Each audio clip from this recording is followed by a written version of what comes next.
कोलकाता के आरजीकर अस्पताल में ट्रेनी लेडी डॉक्टर से रेप और हत्या केस से सवालों में घिरी ममता सरकार ने बड़ा कदम उठाया। पश्चिम बंगाल सरकार ने रेप के दोषियों के खिलाफ कड़े प्रावधानों वाला एंटी रेप बिल पास कर दिया।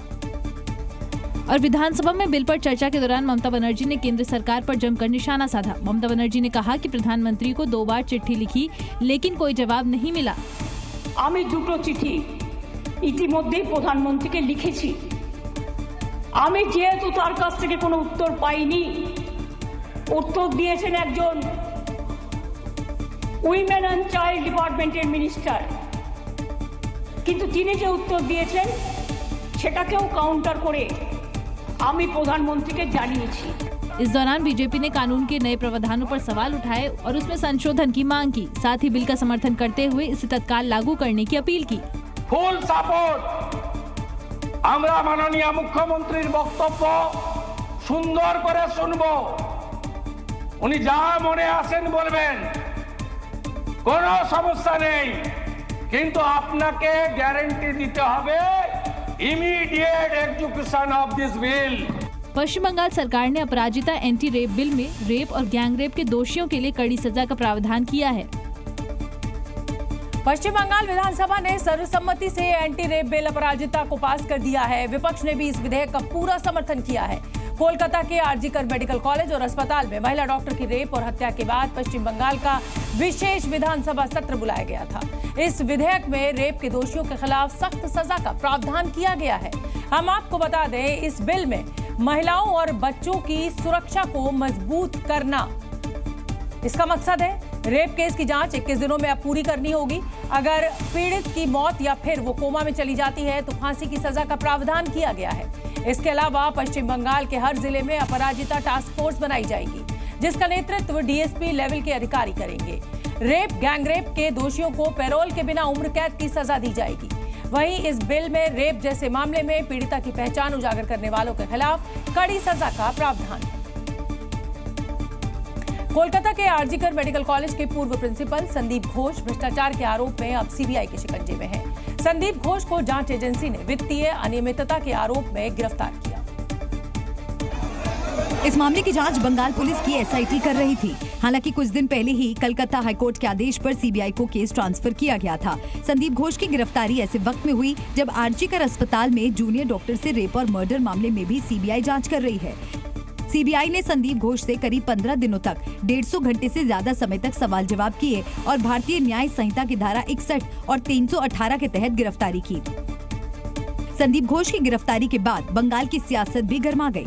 टीएमसी जहां घोष की गिरफ्तारी पर सवाल खड़े कर रही है, तो वहीं बीजेपी ने ममता सरकार पर निशाना साधा। तो सीबीआई को ये बताना पड़ेगा, ये करप्शन चार्ज में संदीप घोष अरेस्ट आप लोग कर लिया, ठीक है, लेकिन ऐसा ना हो वो सिर्फ नजर घुमाने के लिए आप लोग अरेस्ट किया। असली केस का अपडेट क्या है? क्या वो संजय राय एक ही आदमी था या कोई चक्र था? करप्शन के केस में संदीप घोष अंदर जाएंगे, पहले से ही मैंने भविष्यवाणी की थी। और ये सबसे बड़ी बात, बंगाल की जनता चाह रही थी कि गिरफ्तारी हो। दरअसल बीजेपी ममता बनर्जी पर संदीप घोष को बचाने का आरोप लगा रही थी। तो वहीं ज्वाइंट प्लेटफॉर्म ऑफ डॉक्टर्स ने आरजीकर में कथित वित्तीय अनियमितताओं से जुड़े दस्तावेज सीबीआई को सौंपे, जिसमें संदीप घोष के खिलाफ मिली शिकायतें और आरटीआई से जुड़े दस्तावेज शामिल हैं। आसाम के बारपेटा में 28 मुसलमानों को डिटेंशन कैंप में डाल दिया गया है, जिस पर अब सियासत शुरू हो गई है। मुस्लिम स्टूडेंट यूनियन ऑफ असम ने प्रशासन के इस फैसले का विरोध किया और इस फैसले के खिलाफ आंदोलन की चेतावनी दी। मुस्लिम स्टूडेंट यूनियन ऑफ असम के प्रदेश अध्यक्ष आशिक रब्बानी ने आरोप लगाया कि सिर्फ स्पेलिंग मिस्टेक की वजह से इन लोगों को विदेशी करार दिया गया। सामान्य एक स्पेलिंग मिस्टेक से मिस्टेक की वजह से ही उन लोग को फॉरेनर डिक्लेयर किया गया है। देखिए, अगर किसी का नाम के आगे मोहम्मद अली के जगह मोहम्मद इस्लाम आ गया तो वो बंदा एक ही बंदा है, लेकिन एक वोटर आईडी में अली आ गया, एक वोटर लिस्ट में आपका इस्लाम आ गया। दरअसल बारपेटा जिले में उन 28 मुस्लिमों को डिटेंशन कैंप में डाल दिया गया, जिनके पास भारतीय कागजात नहीं थे। मुस्लिम स्टूडेंट यूनियन ऑफ असम ने इस फैसले को गलत ठहराया, जिस पर बीजेपी ने भी पलटवार किया। जो कानूनी व्यवस्था है और जो उस राज्य के हित में जो चीज़ है वो सरकार समझ करके करती है। लेकिन कुछ नफरती नकारात्मक जो लोग हैं उनकी नंगई जो है वो हमेशा दिखाई पड़ती है। हालांकि इस फैसले के बाद 28 लोगों को डिटेंशन कैंप में भेज दिया गया। इस दौरान उनके परिजन रोते और बिलखते नजर आए। हिमाचल प्रदेश में आर्थिक संकट और गहरा गया है। प्रदेश के लाखों कर्मचारियों की सैलरी आज भी नहीं आई, जिससे उनकी दिक्कतें बढ़ गई, जिसे लेकर सरकारी कर्मचारियों ने सुक्खू सरकार के खिलाफ मोर्चा खोल दिया।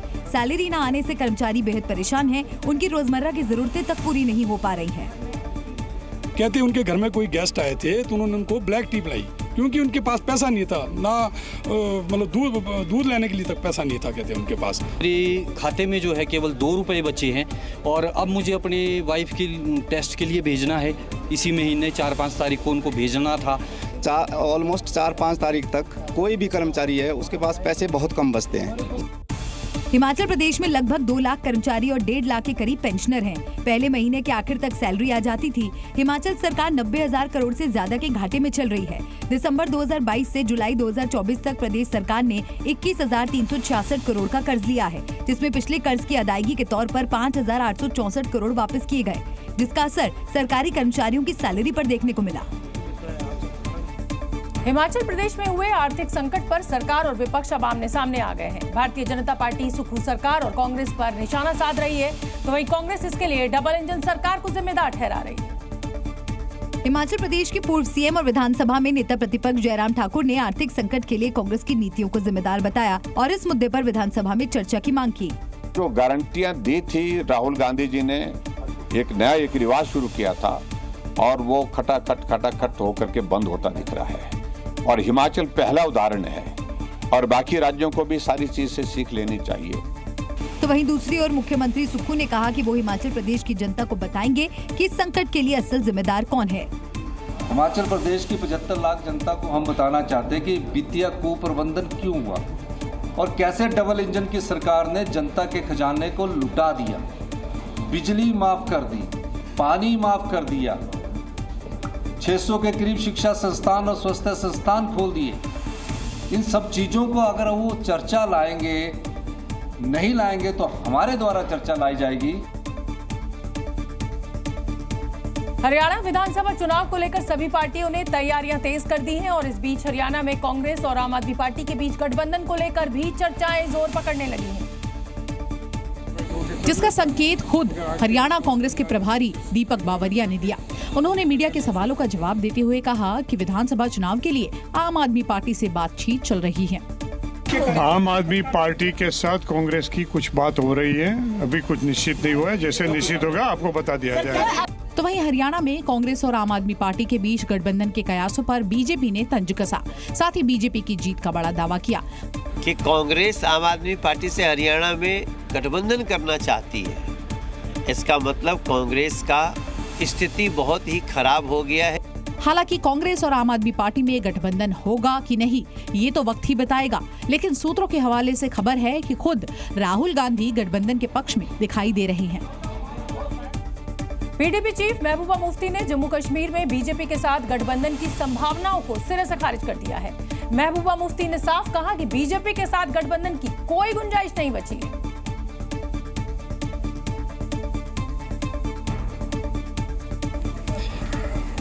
साथ ही उन्होंने बीजेपी के साथ फैले हुए गठबंधन पर भी सफाई दी। महबूबा मुफ्ती ने कहा कि जम्मू कश्मीर के मसले के हल के लिए उन्होंने बीजेपी से हाथ जरूर मिलाया था, लेकिन अपने एजेंडे में कोई बदलाव नहीं किया था। कतई नहीं मैंने कहा कि हमने बीजेपी के साथ जम्मू कश्मीर के मसले के हल के लिए हाथ मिलाया था कि अगर मुफ्ती साहब को वजीर आला बनना होता तो वो कांग्रेस के साथ मिलकर भी बन सकते थे। तो हमारा एजेंडा था रेजोल्यूशन। इस दौरान उन्होंने बीजेपी और नेशनल कॉन्फ्रेंस पर जमकर हमला बोला और दावा किया कि जम्मू कश्मीर को सिर्फ पीडीपी ही खून खराबे के जंजाल से बाहर निकाल सकती है। क्योंकि हमारा ये मानना है कि जम्मू कश्मीर को इस खून खराबे से, इस मुसीबत से बाइज्जत तरीके से बाहर निकालने के लिए पीडीपी का एक अहम रोल बनता है। साथ ही विधानसभा चुनाव में बीजेपी के साथ गठबंधन होने से उन्होंने साफ तौर पर इनकार किया। उत्तर प्रदेश के 69,000 शिक्षा भर्ती अभ्यर्थी लखनऊ में केंद्रीय मंत्री अनुप्रिया पटेल के आवास पर धरने पर बैठ गए और जल्द नियुक्ति पत्र की मांग को लेकर नारेबाजी करने लगे। और केंद्रीय मंत्री अनुप्रिया पटेल से मिलने की मांग पर अभ्यर्थी अड़ गए। प्रदर्शनकारी अभ्यर्थियों ने हाईकोर्ट के आदेश को जल्द लागू करने की मांग की। वहीं अपना दल एस के कार्यालय पर प्रदर्शन के दौरान एक महिला अभ्यर्थी की तबीयत बिगड़ गई। महिला अभ्यर्थी के बेहोश होने के बाद उसे अस्पताल ले जाया गया। बेहोशी की हालत में प्रदर्शनकारी महिला को पंखा झलते रहे और नारेबाजी करते रहे। दरअसल यूपी के 69,000 शिक्षक अपनी 3 सूत्रीय मांगों को लेकर प्रदर्शन कर रहे हैं। इनकी मांग है कि हाईकोर्ट के आदेश का जल्द पालन किया जाए और नई सूची बनाकर नियुक्ति की जाए। 13 अगस्त को लखनऊ हाईकोर्ट की डबल बेंच ने फैसला सुनाया था और आरक्षण कानून के तहत नई सूची तैयार करने का आदेश दिया था। दरअसल 69,000 शिक्षक भर्ती में आरक्षण नियमों को लेकर अनदेखी का आरोप लगा था, जिसके बाद कुछ छात्र कोर्ट चले गए थे। राष्ट्रीय जनता दल के प्रवक्ता शक्ति यादव ने बिहार के मुख्यमंत्री नीतीश कुमार पर जमकर हमला बोला, लेकिन हमला बोलने के दौरान वो नीतीश कुमार के खिलाफ कुछ ऐसा बोल गए जिस पर अब विवाद खड़ा हो गया। मीडिया से बातचीत के दौरान शक्ति यादव ने नीतीश कुमार के बार बार पलटने का जिक्र करते हुए कहा कि वो इतनी बार इधर उधर हो चुके हैं कि उनके फैसलों का अब कोई असर नहीं होता। इस दौरान उन्होंने नीतीश कुमार के खिलाफ अपशब्दों का भी इस्तेमाल किया।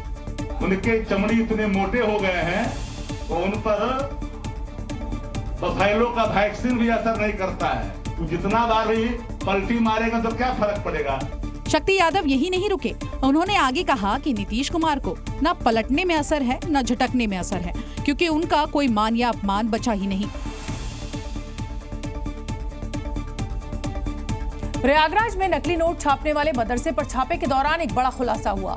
मदरसे के प्रिंसिपल मोहम्मद तफसीरुल के कमरे से भड़काऊ साहित्य मिला है, जिसमें आरएसएस को देश का सबसे बड़ा आतंकी संगठन बताया गया।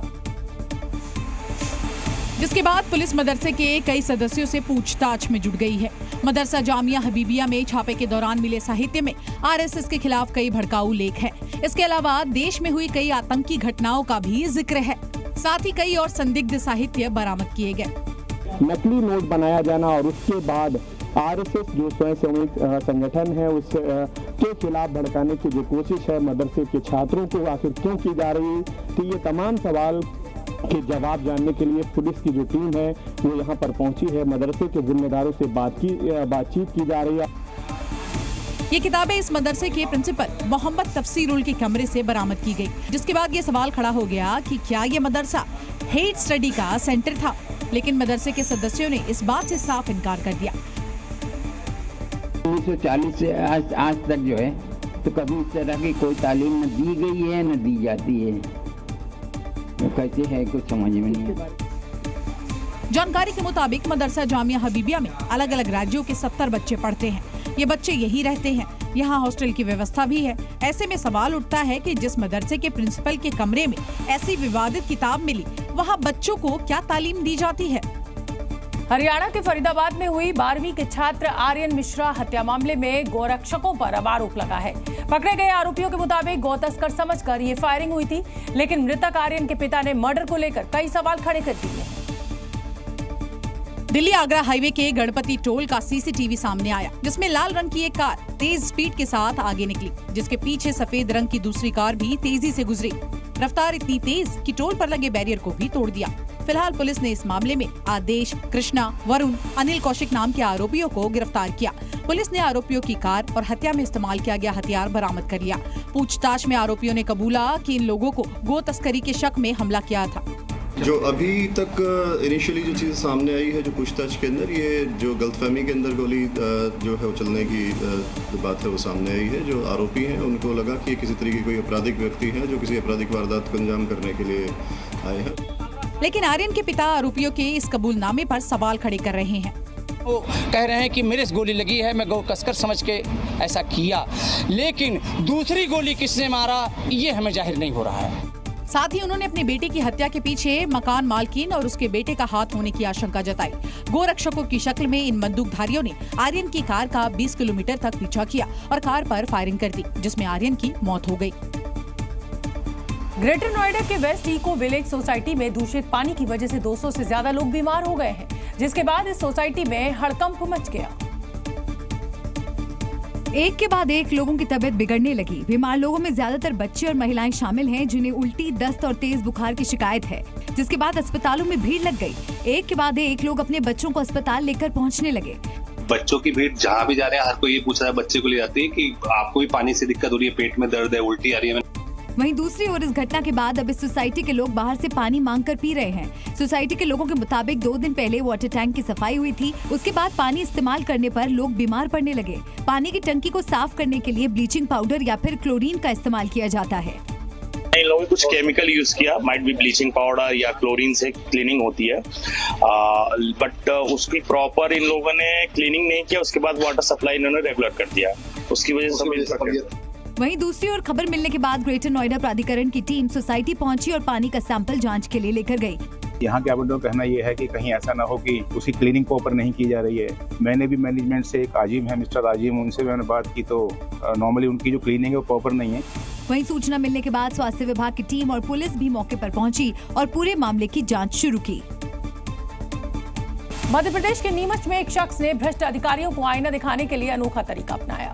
शख्स ने अकेले ही अफसरशाही और सत्ता को जगाने का बीड़ा उठाया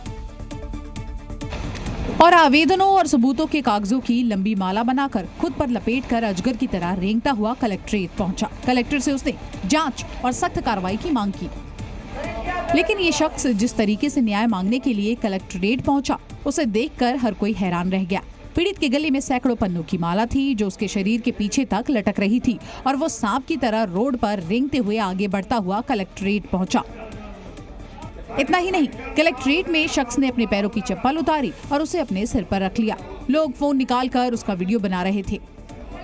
ये शख्स गांव की पंचायत में हुए करोड़ों रुपए के भ्रष्टाचार और दोषियों पर शिकायत की कार्रवाई की मांग को लेकर 5 साल से न्याय की लड़ाई लड़ रहा है, लेकिन प्रशासन हमेशा उसकी शिकायतों को नजरअंदाज कर रहा था।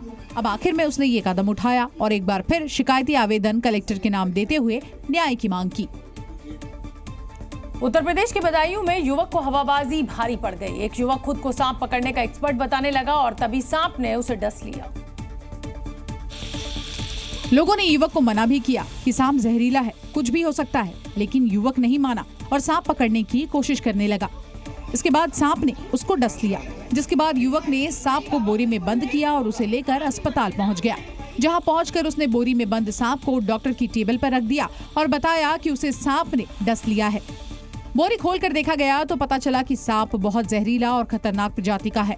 वहीं अस्पताल में इस दौरान काफी देर तक अफरा तफरी का माहौल रहा। बीती रात एक युवक की हालत सामान्य बताई जा रही थी।